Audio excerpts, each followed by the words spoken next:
দীর্ঘস্থায়ী রোগে ভোগা অসংখ্য মানুষ প্রতিদিন হোমিওপ্যাথের দ্বারস্থ হন, কিন্তু খেয়াল করেছেন কি, চিকিৎসা নিতে এসেও অনেকেই পুরোপুরি সুস্থ হতে পারেন না। কেন এমনটা হয়? এর পেছনে কি শুধু ওষুধের দোষ, নাকি রোগীর মনস্তত্ত্ব আর আচরণেরও কোনো বড় ভূমিকা আছে? আজ আমরা ঠিক এই প্রতিবন্ধকতাগুলোই খুঁজে বের করব। চলুন শুরু করা যাক। তো দীর্ঘস্থায়ী রোগীরা কেন হোমিওপ্যাথি চিকিৎসায় পুরোপুরি সুস্থ হতে ব্যর্থ হন, এটাই আমাদের আজকের মূল ফোকাস। এই প্রশ্নের উত্তর খুঁজতে গিয়ে একটা দারুণ অবাক করা ব্যাপার চোখে পড়বে। দেখবেন সমস্যাটা যতটা না শারীরিক, তার চেয়ে ঢের বেশি মানসিক। মানে একটা অদ্ভুত বৈপরীত্য।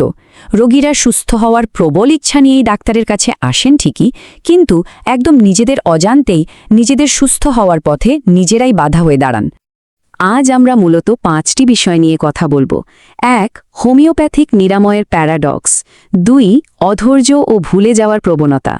3. সন্দেহপ্রবণ মানসিকতা। 4. যখন রোগীরাই ডাক্তার হয়ে যান। আর সবশেষে নিরাময়ের সংকট বা হিলিং ক্রাইসিস পার হওয়া।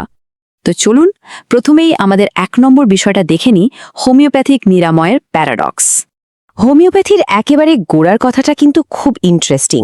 এই চিকিৎসা পদ্ধতি কখনো শরীর আর মনকে আলাদা করে দেখে না, বরং অসুস্থ মানুষের শরীর আর মন এই দুটোর একসাথে চিকিৎসা করে। আর ঠিক এই জায়গাতে পুরো প্রক্রিয়াটা বেশ জটিল হয়ে ওঠে, কারণ এখানে শুধু হাত বা পায়ের ব্যথার চিকিৎসা হয় না, বরং রোগীর সম্পূর্ণ মানসিক অবস্থার উপর ভিত্তি করে ওষুধ বেছে নেওয়া হয়। এই সামগ্রিক চিকিৎসার সবচেয়ে বড় অংশটা হলো রোগের মূল কারণ খুঁজে বের করা। কিন্তু বাস্তব সমস্যাটা কোথায় জানেন? অনেক পেশেন্ট তাদের রোগ সৃষ্টির সেই একদম শুরুর কারণটাই বেমালুম ভুলে যান, অথবা হয়তো বিষয়টাকে তেমন কোনো পাত্তাই দেন না ডাক্তারের কাছে।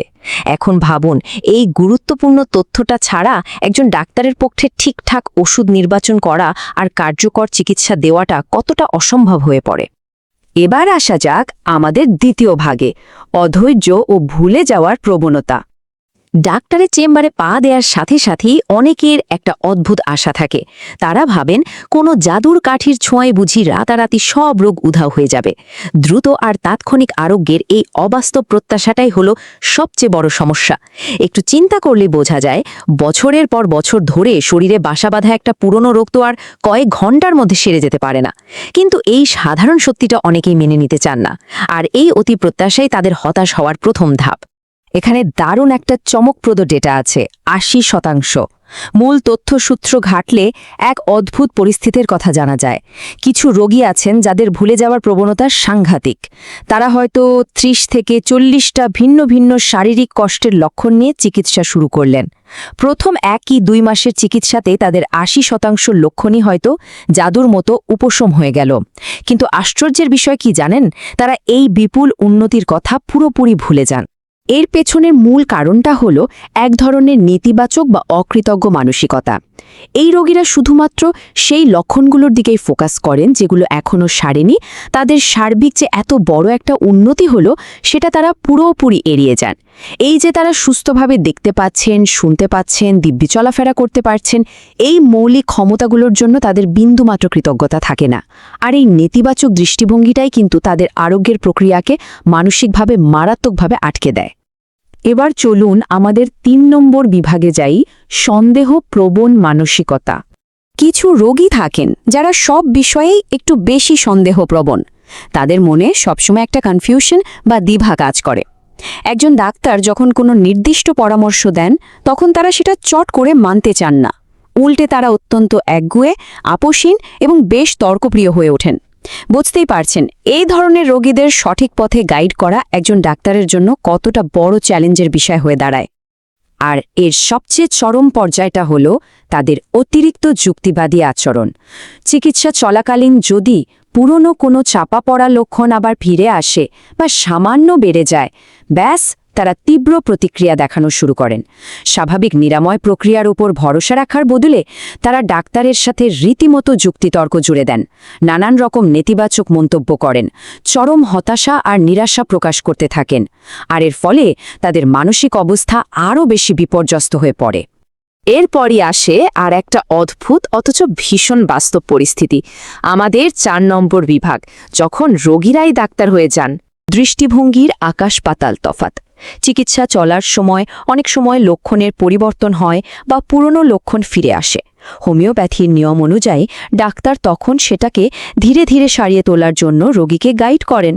কিন্তু এই শ্রেণীর রোগীরা ডাক্তারের পরামর্শের তোয়াক্কা না করে সম্পূর্ণ নিজেই স্বাধীন আর ভুল সিদ্ধান্ত নিয়ে বসেন, আর ফলাফল মাঝপথেই তারা চিকিৎসা ছেড়ে দেন। বিষয়টা কখনো কখনো বেশ হাস্যকর বটে।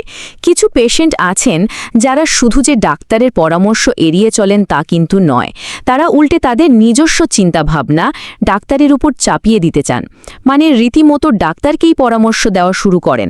তখন কে যে ডাক্তার আর কে যে রোগী সেটাই গুলিয়ে যায়। সব কিছু বেশি বোঝার এই স্বভাবটাই কিন্তু তাদের সুস্থ হওয়ার পথে একটা বিশাল শক্ত দেওয়াল তুলে দেয়। এবার আমরা এই বিশ্লেষণের একদম চূড়ান্ত আর সবচেয়ে গুরুত্বপূর্ণ পর্বে চলে এসেছি। ৫ নম্বর বিভাগ, হিলিং ক্রাইসিস বা নিরাময় সংকট পার হওয়া। চলুন দেখি এই হিলিং ক্রাইসিস বিষয়টা আসলে কিভাবে কাজ করে। ধরুন মানসিকভাবে বিপর্যস্ত কোনো রোগীর চিকিৎসা শুরু হলো। প্রথম ধাপে তার মানসিক লক্ষণগুলোর বেশ উন্নতি ঘটতে থাকে, আর ঠিক সেই সময়েই অতীত জীবনে চাপা পড়ে থাকা কিছু শারীরিক লক্ষণ নতুন করে শরীরে ফুটে ওঠে। হোমিওপ্যাথি অনুযায়ী এটা কিন্তু নিরাময়েরই একটা দারুণ ইতিবাচক লক্ষণ, যা ডাক্তারের তত্ত্বাবধানে ধীরে ধীরে সেরে যাওয়ার কথা। কিন্তু মুশকিল হলো ঠিক এই ধাপটিতে এসেই রোগী প্রচণ্ড আতঙ্কিত হয়ে পড়েন আর ভয়ে চিকিৎসাটাই ছেড়ে দেন। আর এর পরিণতিটা হয় সত্যি খুব করুণ। ঠিক যে মুহূর্তে হোমিওপ্যাথিক ওষুধ রোগীর শরীরের একদম গভীরে গিয়ে কাজ শুরু করে, রোগটাকে শিকড় থেকে উপড়ে ফেলার জন্য পুরনো লক্ষণগুলোকে বের করে আনে, ঠিক সেই মাহেন্দ্রক্ষণে রোগী হোমিওপ্যাথি ছেড়ে দেন আর দৌড়ে গিয়ে তাৎক্ষণিক উপশমের জন্য সাধারণ অ্যালোপ্যাথিক ট্যাবলেট গিলে নেন। এটা আসলে নিরাময় প্রক্রিয়ার সাথে এক ধরনের আত্মঘাতী আচরণ ছাড়া আর কিছুই নয়। ইতিবাচক দৃষ্টিভঙ্গির অভাব আর চরম অধৈর্য শেষ পর্যন্ত পুরো আরোগ্য লাভের প্রক্রিয়াটাকেই লাইনচ্যুত করে দেয়। তারা গ্লাসের অর্ধেক পূর্ণ অংশটা না দেখে শুধু অর্ধেক খালি অংশটা নিয়েই হাহুতাশ করতে থাকেন। এই দারুণ প্রশ্নটার মাধ্যমেই আমরা আজকের এই আলোচনার একেবারে শেষ প্রান্তে চলে এসেছি। প্রকৃত নিরাময়ের জন্য কি শুধু সঠিক ওষুধই যথেষ্ট? প্রশ্নটা একবার গভীরভাবে ভেবে দেখার মতো।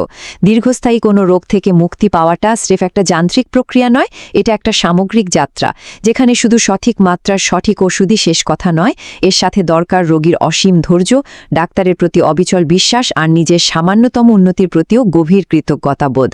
এই মানসিক উপাদানগুলো ছাড়া যে কোনো চিকিৎসাতে চূড়ান্ত সাফল্য পাওয়াটা সত্যি খুব কঠিন। আশা করছি আজকের এই বিশ্লেষণটা এই জটিল বিষয়টা বুঝতে দারুণভাবে সাহায্য করেছে। ভালো লাগলে লাইক, শেয়ার করুন।